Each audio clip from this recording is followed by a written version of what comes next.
खबर उत्तराखंड देख रहे हैं आप सब और मैं हूं आपके साथ रूपाली शर्मा। तो चलिए बुलेटिन की शुरुआत करते हैं। उत्तराखंड की ग्रीष्मकालीन राजधानी गैरसैंण के भराड़ीसैंण में विधानसभा के मॉनसून सत्र सरकार कई विधेयक पेश करेगी। 4 दिनों तक चलने वाले इस सत्र में विपक्ष ने हंगामे की भी विशेष तैयारी की है। कांग्रेस ने सरकार को घेरने की विशेष रणनीति बनाई हुई है। वहीं भाजपा ने भराड़ीसैंण में विधानमंडल दल की बैठक की, जिसमें मुख्यमंत्री पुष्कर सिंह धामी भी शामिल हुए। बैठक में मॉनसून सत्र को लेकर रणनीति पर चर्चा की गई। इस सत्र में कौन से प्रमुख विधेयक पेश होंगे, आइए एक नजर उन पर भी डालते हैं। आपको बताते हैं कि कौन कौन से प्रमुख विधेयक इस मॉनसून सत्र में रहने वाले हैं। तो यहाँ पर आपको बता दें कि उत्तराखंड धर्म स्वतंत्रता संशोधन विधेयक 2025 जो है ये प्रमुख विधेयक इस मॉनसून सत्र का रहने वाला है। इसके बाद उत्तराखंड अल्पसंख्यक शिक्षा विधेयक 2025 इसमें शामिल होगा। उत्तराखंड साक्षी संरक्षण विधेयक 2025 भी इसमें पेश किया जाएगा। ये तमाम प्रमुख विधेयक हैं जो पेश होने हैं। उत्तराखंड सम्मान नागरिक विधेयक ये भी इसमें पेश होने जा रहा है। लोकतंत्र सेनानियों की सुविधाएं संबंधित विधेयक जो है वो पेश किया जाएगा इस मॉनसून सत्र में, जिसको लेकर तमाम तैयारियां सरकार और विपक्ष की तरफ से की गई है। पंचायत राज संशोधन विधेयक, अनुपूरक विधेयक भी पेश होगा। तो ये प्रमुख विधेयक है जो पेश किए जाने वाले हैं। भराड़ीसैंण में आज से विधानसभा का यह मॉनसून सत्र शुरू हो रहा है और सदन गरमाएगा, इस तरह की आशंका जताई जा रही है, क्योंकि हंगामे के आसार हैं और इस बीच विपक्ष तैयार है।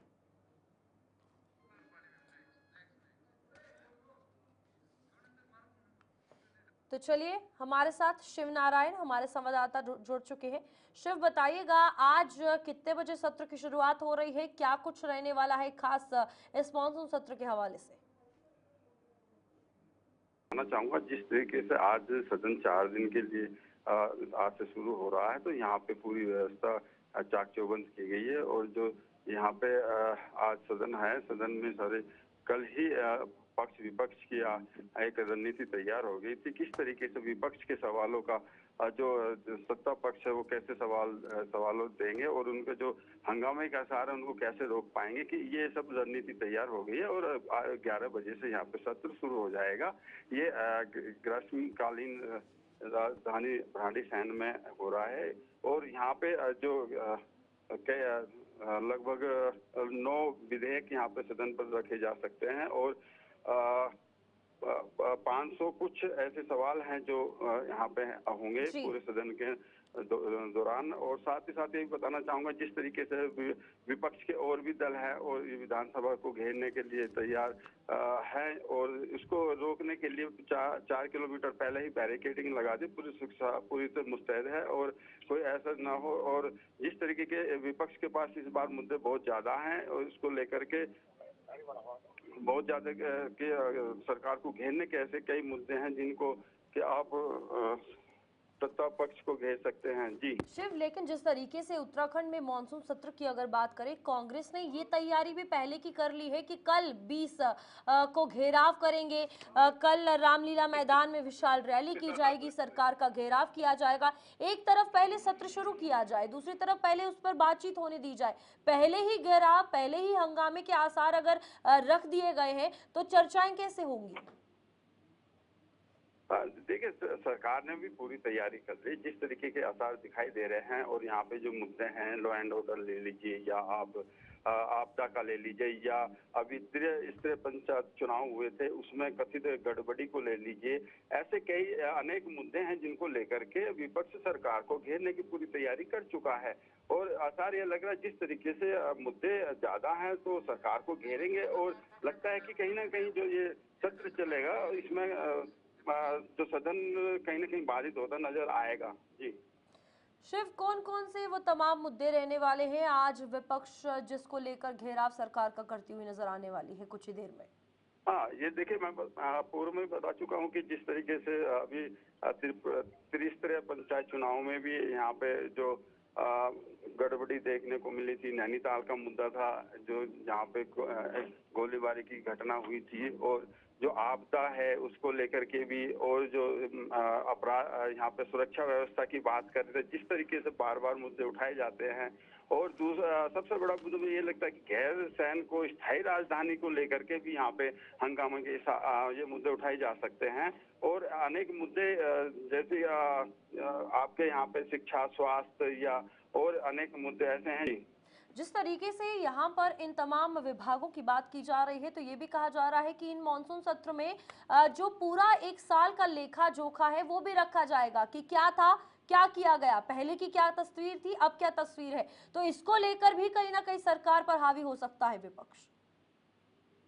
हाँ, ये मैं बताना चाहूंगा कि जिस तरीके से इन्होंने अपना जो सरकार ने काम किया है उसको भी रखेंगे, और इसमें ये ग्राउंड पे है या नहीं है ये भी देखना पड़ेगा कि जो सरकार कह रही है वो ग्राउंड पे धरातल पे काम हो रहा है या नहीं हो रहा है। ये भी देखने वाली बात है कि विपक्ष हमेशा वही देखता है कि काम हुआ नहीं है, लेकिन विपक्ष का आरोप हमेशा यही रहता है कि धरातल पे कुछ नहीं, खाली हवाई बात करती है सरकार और अपने प्रचार प्रसार में लगी रहती है, लेकिन धरातल पे कहीं भी दिखाई नहीं देती है। जी ठीक है शिव, बहुत बहुत धन्यवाद इस हवाले से जानकारी देने के लिए। तो कुछ ही देर में ये मॉनसून सत्र जो है वो शुरू होने वाला है उत्तराखंड का, जहां पर 19 अगस्त से 22 अगस्त तक की चलने वाला है।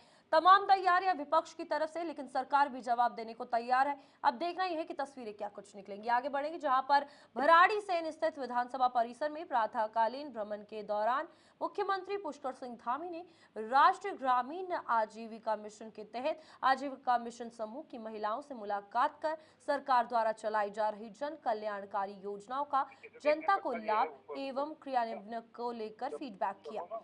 विदित हो कि आज से शुरू हो रहे मॉनसून सत्र को लेकर मुख्यमंत्री पुष्कर सिंह धामी कल ही भराड़ीसैंण गैरसैंण पहुंच गए थे। आजीविका मिशन समूह की महिलाओं से मुलाकात के बाद मुख्यमंत्री धामी ने प्रातःकालीन भ्रमण के दौरान स्वच्छता मित्रों से भी मुलाकात की और उनसे बातचीत भी की।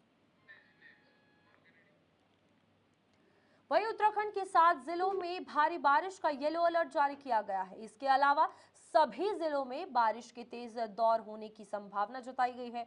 भारत मौसम विज्ञान विभाग देहरादून ने उत्तराखंड के लिए अगले 5 दिनों तक भारी बारिश और आकाशीय बिजली का अलर्ट जारी किया है। विभाग ने चेतावनी दी है कि 22 अगस्त तक प्रदेश के विभिन्न जनपदों में तेज से अति तेज बारिश और बिजली गिरने की घटनाएं हो सकती है।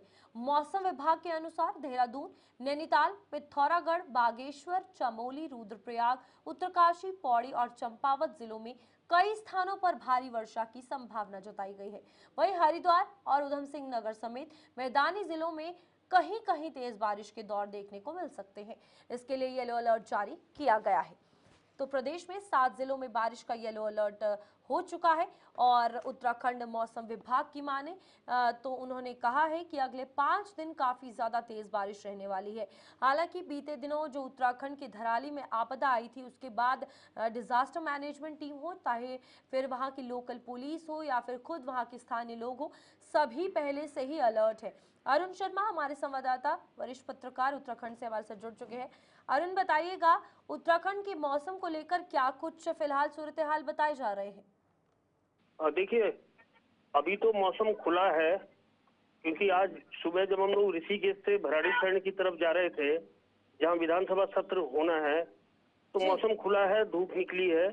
लेकिन मौसम विभाग ने 7 जिलों का में ऑरेंज अलर्ट जारी कर रखा है। उन्होंने कहा है कि आज कई जगह बारिश होगी, कहीं गर्जन के साथ छींटे पड़ेंगे, कहीं बादल चमकेंगे, कहीं बिजली चमकेगी। तो इस तरह का उन्होंने अलर्ट कर रखा है। और अलर्ट में होता यह है कि ये माना जाता है कि जो बाहर से आने वाले लोग हैं, चाहे वो श्रद्धालु हों या पर्यटक हों, वो उत्तराखंड में आने से पहले मौसम का मिजाज जरूर देख लें, क्योंकि अगर मौसम खराब रहेगा तो कहीं भी सड़क जाम की स्थिति हो सकती है, भूस्खलन हो सकता है। तो ये तमाम चीजें हैं। लेकिन फिलहाल मौसम साफ है कई जगह पे, और कई जगह पे बादल हैं। अरुण, जो बीते दिन तस्वीरें देखने को मिली उत्तराखंड में धराली में, उसके बाद आपदा प्रबंधन विभाग ने क्या कुछ इस बार मेजर्स अपनाए हैं?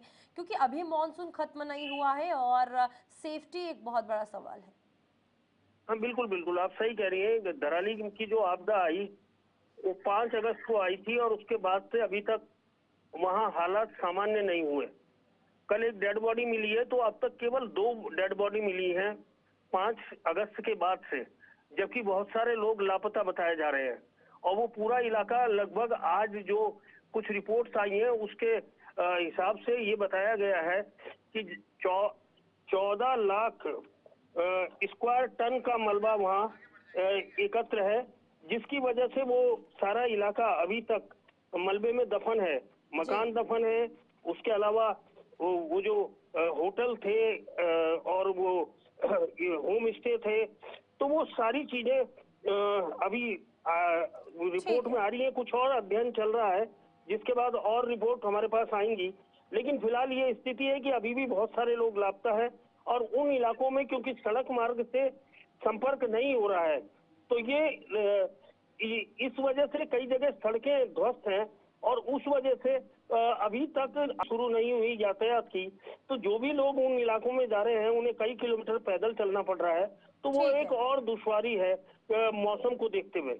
ओके, ठीक है, बहुत बहुत धन्यवाद। हमारे साथ वरिष्ठ पत्रकार अरुण शर्मा जुड़े हुए थे। जहां पर उत्तराखंड के मौसम के हवाले से अगर बात की जाए तो अगले 5 दिन अलर्ट जारी किया है, कहीं पर येलो अलर्ट तो कहीं पर ऑरेंज, तो सावधान रहें और सतर्क रहें। आगे बढ़ेंगे जहां पर उत्तरकाशी में हो रही लगातार बारिश और भूस्खलन से गंगोत्री राष्ट्रीय राजमार्ग पर धरासू के निकट नालू पानी में मार्ग अवरुद्ध हो जाने के कारण वाहनों की आवाजाही बाधित थी। उक्त स्थान से मलबा और बोल्डर हटाने के लिए बीआरओ तथा पीडब्ल्यूडी द्वारा निरंतर कार्य किया जा रहा था। जिलाधिकारी प्रशांत आर्य ने सोमवार को अवरुद्ध हुए मार्ग का मौके पर पहुंचकर निरीक्षण किया और इस दौरान पीडब्ल्यूडी एवं बीआरओ के अधिकारियों को सड़क खोलने और जल्द से जल्द यातायात सुचारू करने के निर्देश दिए। अवरुद्ध मार्ग को खोलने के लिए 3 पॉकलेन मशीन और एक जेसीबी मशीन लगातार कार्य में लगी हुई थी। मार्ग में पहाड़ से मलबा और 2 बड़े-बड़े बोल्डर आने से पैदल आवाजाही भी पूरी तरह से बाधित थी। कड़ी मशक्कत के बाद मार्ग खुलने से नालू पानी में अवरुद्ध मार्ग के दोनों तरफ फंसी गाड़ियों को जिलाधिकारी की उपस्थिति में निकाला गया है। इस दौरान जिलाधिकारी द्वारा मार्ग खुलने का इंतजार कर रहे लोगों से वार्ता कर उनका हालचाल भी जाना। जिलाधिकारी ने कहा कि बरसात के मौसम में भूस्खलन से अवरुद्ध हुए मार्गों को खोलना चुनौतीपूर्ण होता है। जिलाधिकारी सबीन बंसल की अध्यक्षता में श्रीपरना सभागार कलेक्ट्रेट में जनता दर्शन कार्यक्रम का आयोजन किया गया। जनता दर्शन में 150 से अधिक शिकायतें प्राप्त हुई। अधिकतर मामले भूमि विवाद संबंधी प्राप्त हुए। इसके अतिरिक्त नगर निगम, एमडीडीए और लोनिवी, जिला पंचायत, पुलिस, वन, विद्युत आदि विभागों से संबंधित प्राप्त हुई, जिनमें कुछ शिकायतों का मौके पर ही समाधान किया गया, जबकि अन्य शिकायतों के समाधान के लिए अधिकारियों को निर्देश दिए गए। वहीं कालाडूंगी विधानसभा में कांग्रेस पार्टी द्वारा त्रिस्तरीय पंचायत चुनाव में पार्टी विरोधी गतिविधियों में शामिल होने का आरोप लगाते हुए पार्टी के वरिष्ठ नेता तारा सिंह नेगी को पार्टी द्वारा निष्कासित किए जाने पर वरिष्ठ कांग्रेसी नेता तारा सिंह नेगी ने प्रेस वार्ता की। वहीं इस दौरान सैकड़ों कांग्रेस पदाधिकारी कालाडूंगी विधानसभा के मौजूद वहां पर रहे। तारा सिंह नेगी ने कहा कि विगत 35 सालों से उनके द्वारा कांग्रेस पार्टी की सेवा की जाती रही है, परंतु बिना किसी कारण के उनकी पार्टी ने उनको पार्टी से निष्कासित करने का पत्र दिया। उन्होंने सीधे राष्ट्रीय सचिव रहे प्रकाश जोशी पर आरोप लगाते हुए कहा कि प्रकाश जोशी द्वारा अपने गृह क्षेत्र से लोकसभा का चुनाव लड़ा, परंतु हार का सामना करना पड़ा और इसी के द्वारा मेरे साथ अन्य कालाडूंगी विधानसभा के पदाधिकारियों का निष्कासन किया जा रहा है। ये कांग्रेस पार्टी के लिए दुर्भाग्यपूर्ण होगा कि हम शीर्ष नेतृत्व से मांग करते हैं कि शीघ्र जो ये निष्कासित पत्र दिया गया है इसे रद्द किया जाए। तो आंखें मूंदे हुए है और एक तरफा कार्रवाई करने को तैयार है। और देखिए मुझे तो बहुत मुझे लगता है कि मैं कुछ एक नेता कांग्रेस का नेता हूं कि 1 हफ्ते के अंदर मेरे को जवाब देने के बाद भी मेरे को सारी कार्रवाई हो गई। और महेंद्र पाल जी पूर्व सांसद जब हमारे रामनगर से पिछले 2022 में लड़े थे, तमाम लोगों ने पार्टी के सिंबल पर लड़े थे, तमाम लोगों ने उनके कांग्रेस के लोगों ने उनका विरोध किया था और लिखित शिकायत कैंडिडेट के द्वारा महेंद्र पाल जी देने कर भी आज तक उन पर कार्रवाई नहीं है। और मेरे को केवल झूठ के आधार पर मेरे को इतनी जल्दी मेरे पर एक्शन लिया गया है, जो कि निंदनीय है। और मैं वहीं उधम सिंह नगर के किच्छा के दराऊ ग्राम में दो पक्षों में आपसी रंजिश के चलते हुई कई राउंड फायरिंग की घटना में एक युवक की मौत हो गई है, जबकि एक युवक घायल बताया जा रहा है। किच्छा विधानसभा के ग्राम दराऊ में एक पक्ष के दर्जनों हथियारबंद लोगों ने खुलेआम दूसरे पक्ष पर ताबड़तोड़ गोलियां चलाई, जिसमें नवनिर्वाचित ग्राम प्रधान व भाजपा नेता गफ्फार खान का भतीजा आलिम गोली लगने से गंभीर रूप से घायल हो गया। हायर सेंटर ले जाते समय उसकी मौत हो गई। वहीं दराऊ ग्राम में हुए गोलीकांड पर किच्छा के पूर्व भाजपा विधायक राजेश शुक्ल ने और नवनिर्वाचित ग्राम प्रधान दराऊ गफ्फार खान ने पुलिस पर लापरवाही के आरोप लगाते हुए कहा कि उनके द्वारा हमलावर लोगों के खिलाफ कई बार पुलिस से शिकायत कर हमले की आशंका जताई गई थी, लेकिन पुलिस ने उनकी बात को गंभीरता से नहीं लिया। पुलिस को 3 दिन से सूचित कर रहे थे कि इन्होंने हमारे घर में घुस के महिलाओं से मारपीट करी है। आज से 13 तारीख को आप इन पे मुकदमा लिखिए और कार्रवाई करिए। पुलिस ने कोई सुनवाई नहीं करी, उल्टा उन्होंने 16 तारीख में हमारे खिलाफ रात में एक फर्जी केस बना के 307 का मुकदमा हमारे ऊपर दर्ज करा दिया। फिर भी पुलिस ने हमारी सुनवाई नहीं करी और आज उनकी हिम्मत देखिए। बार बार सूचना देने के बाद मैं कल शाम चौकी में बैठ के कह के आया था, भले मेरे एक आध भतीजे को भी जेल भेज दो, लेकिन 1-2 लोगों को उनको भी जेल भेजो और मुकदमा दर्ज करो हमारा, जिससे गांव में शांति हो। कोई सुनवाई नहीं हुई। उनकी हिम्मत आज इतनी बड़ी कि घर में 70 लोग कम से कम पूरा खानदान ननियाला ददियाला इकट्ठा होकर कम से कम 6 राइफलें, 3-4 से 2 नाली बंदूकें और कुछ पिस्टल सब शस्त्र उनके पास या फिर छुपा के लेके आए, कुछ खुलेआम लेके आए थे, कुछ गाड़ियों में रख के लेके आए थे। घर पे 3 साइड से गोली चलाई है और मौके पे घर के अंदर भतीजे के सीने पे गोली लगी, घर के अंदर आन के। अब बताइए इतनी बड़ी ज्यादती उत्तराखंड के अंदर। पहले तो सरकार ने इतने लाइसेंस दे कैसे रखे हैं दराऊ के अंदर? एक लाइसेंस निरस्त होना चाहिए, सब जेल जाए तब हम चैन से बैठेंगे। फरासत हाजी मतलब जिनसे लड़ाई हुई है उनकी बहन से हमारे चाचा ने निकाह कर रखा है, शादी हो रखी है उनकी, लेकिन वो हमारे चाचा के साथ रहते नहीं हैं, बस वही विवाद है। और बाकी चुनाव का विवाद है। कांग्रेस से चुनाव लड़े थे, हम जब चुनाव हारे तो चुनाव के तुरंत बाद ही इन्होंने विवाद शुरू कर दिया। मतलब आप ये लगा लीजिए 31 जुलाई को चुनाव खुला है, उसके बाद से रोज़ गाँव में झगड़ा। 31 तारीख को भी हमने FIR दी थी, हमारे घर पे इन्होंने हमला करा था। 31 तारीख हमने 31 तारीख को रिपोर्ट लिखाई थी। हम सब ब्लॉक में गए हुए थे, ब्लॉक प्रमुख को चुनाव लड़ लेता हमारे गांव से। बड़ी दुखद समाचार मिला जब मैं रास्ते में आ रहा था कि दराऊ के अंदर एक नौजवान बालक की मौत हो गई है गोलीकांड से, और इसकी जितनी भी निंदा की जाए उतनी कम है। नौजवान बालक को सीधी गोली मार दी गई। जैसा कि मैंने सुना है कि वहाँ के परिवार की महिलाएं बोल रही हैं, मैंने अभी सोशल मीडिया पे देखा है कि हमारा कोई पारिवारिक मामला था जिसको लेकर ये एक रंजिश चल रही थी और कुछ लोग। कॉर्बेट नेशनल पार्क के ढेला जोन से सामने आया प्रकृति का अद्भुत नजारा, जिसने एक ही फ्रेम में राष्ट्रीय पशु विभाग और राष्ट्रीय पक्षी मोर कैमरे में कैद किए। ये दुर्लभ वाकया 24 जुलाई को ढेला ग्रासलैंड में सैलानियों और फोटोग्राफरों ने देखा। इस वीडियो में मोर के पीछे शान से बाघ चहलकदमी करते दिखाई दिया। दोनों के बीच एक अनोखा तालमेल भी नजर आया।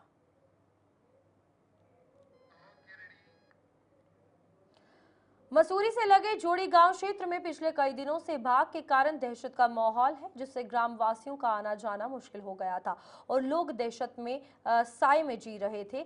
बाघ देखे जाने के कारण लोगों को अकेले आने जाने में परेशानी हो रही थी, जिसके कारण ग्रामीणों द्वारा वन विभाग को इसकी सूचना दी गई। मसूरी वन विभाग की टीम लगातार निगरानी किए जाने के बाद आज सुबह जोड़ी गांव के निकट बाघ की सूचना मिली थी, जिस पर विभाग की टीम द्वारा आवश्यक उपकरण देकर घटनास्थल पर पहुंचकर लगभग 2 घंटे की मशक्कत के बाद बाघ को सुरक्षित रेस्क्यू कर लिया गया, जिससे ग्रामीणों ने राहत की सांस ली। बताया जा रहा है कि पूर्व में भी यहाँ पहले भी कई बार बाघ देखा गया है। इस क्षेत्र में पहले भी देखा गया था, लगभग 7-8 महीने पहले 2 बच्चों के साथ जो है बाघिन थी, तो मुझे लगता है कि शायद ये उसी का बच्चा है। सावागोर ये जो है घायल अवस्था में है। कल रात को सूचना मिली थी कि रास्ते में जो है बाघ आ रखा है, तो बड़ा दहशत का माहौल उससे हो गया था। सुबह जब हम लोग बच्चों को लेके स्कूल के लिए मसूरी के लिए आ रहे थे, तो बहुत डरते हुए हम लोग वहाँ से निकले, तो ये देखा कि ये पहाड़ी पर बैठा हुआ है। उसके बाद तुरंत मेरे द्वारा वन विभाग को सूचना दी गई। उन्होंने तत्काल इस पर कार्रवाई करते हुए उसका रेस्क्यू कर लिया गया है और आगे भी। देहात क्षेत्र में इन दिनों चोरों का आतंक है। कई गांवों में ग्रामीण रात्रि में स्वयं पहरा दे रहे हैं। बीती रात्रि में लक्सर के पंचेवली गांव लक्ष्मी चंद नामक व्यक्ति के घर में 3 चोर घुस आए। चोरों को देखकर परिवार वालों ने शोर मचा दिया। शोर सुनकर सैकड़ों ग्रामीण दौड़कर मौके पर आ गए। ग्रामीणों को आता देख चोर भाग गए। इस दौरान चोरों की टॉर्च मौके पर ही छूट गई। इसके तकरीबन 1 घंटे बाद चोर इस्माइलपुर गांव में घुस गए। वहां भी जागने की वजह से ग्रामीणों ने उन्हें दौड़ा लिया, लेकिन चोर गन्ने की खेतों में ओझल हो गए।